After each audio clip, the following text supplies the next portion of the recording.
ನಾವು ಜಪಾನ್ ಬಗ್ಗೆ ಯೋಚಿಸಿದಾಗ ಥಟ್ ಅಂತ ನಮಗೆ ಮೊದಲಿಗೆ ನೆನಪಾಗೋದೇ ಸ್ವಚ್ಛತೆ.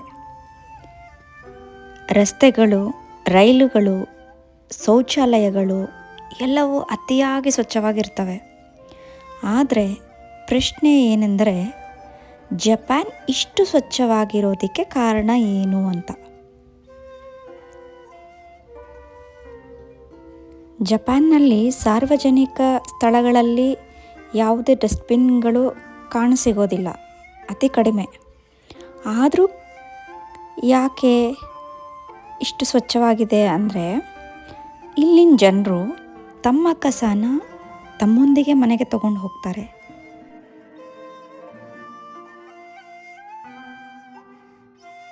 ಇದೇನು ಕಾನೂನು ಅಲ್ಲ, ಇದು ಇವರ ಸಂಸ್ಕೃತಿ.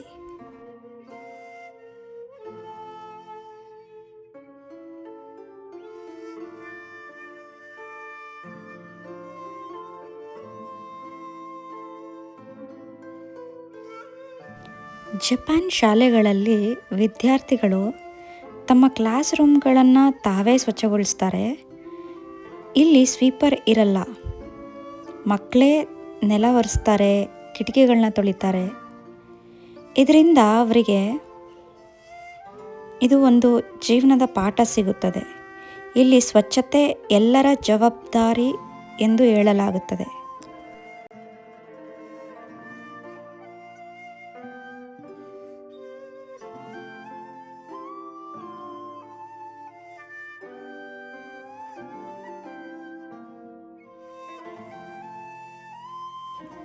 ಜಪಾನಿನ ಶಿಂತೋ ಧರ್ಮದಲ್ಲಿ ಸ್ವಚ್ಛತೆ ಪವಿತ್ರತೆ ಎಂದು ನಂಬಲಾಗುತ್ತದೆ.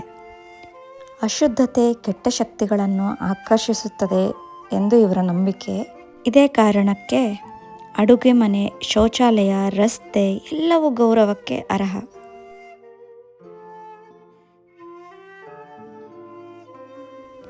ಜಪಾನಿನಲ್ಲಿ ಶೌಚಾಲಯಕ್ಕೂ ದೇವತೆ ಇದೆ. ಅದನ್ನು ಇವರು ಕವಾಯ ನೋ ಕಾಮಿ ಎನ್ನುತ್ತಾರೆ. ಅಂದರೆ ಇದರ ಅರ್ಥ, ಶೌಚಾಲಯವು ಕೂಡ ಸ್ವಚ್ಛವಾಗಿರಬೇಕು, ಹಾಗೆ ಗೌರವಿಸಬೇಕು ಎಂದರ್ಥ.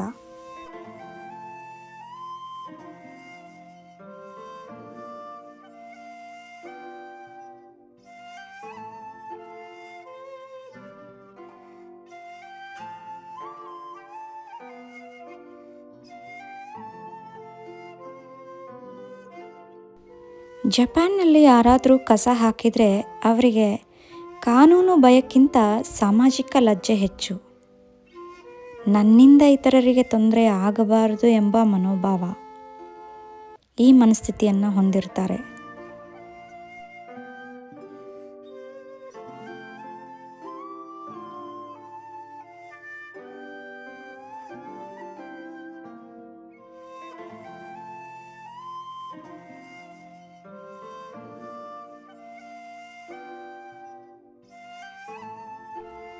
ಜಪಾನ್ ಸ್ವಚ್ಛವಾಗಿರೋದು ಕೇವಲ ಸರ್ಕಾರದ ಕಾರಣ ಅಲ್ಲ, ಜನರ ಮನಸ್ಥಿತಿಯೂ ಕೂಡ ಇದಕ್ಕೆ ಕಾರಣ.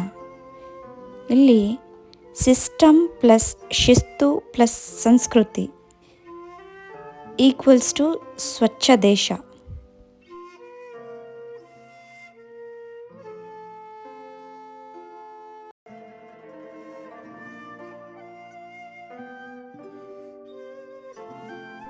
ಸ್ವಚ್ಛತೆ ದೊಡ್ಡ ಕೆಲಸ ಅಲ್ಲ, ಇದು ದಿನನಿತ್ಯದ ಚಿಕ್ಕ ಚಿಕ್ಕ ಅಭ್ಯಾಸಗಳು.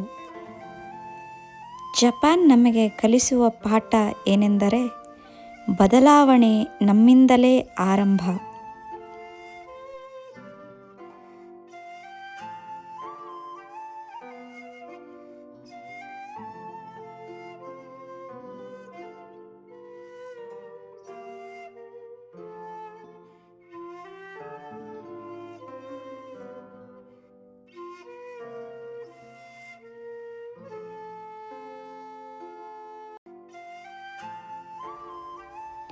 ಈ ವಿಡಿಯೋ ನಿಮಗೆ ಇಷ್ಟವಾದರೆ ಲೈಕ್ ಮಾಡಿ, ಶೇರ್ ಮಾಡಿ, ಹಾಗೆ ಸಬ್ಸ್ಕ್ರೈಬ್ ಮಾಡಿ.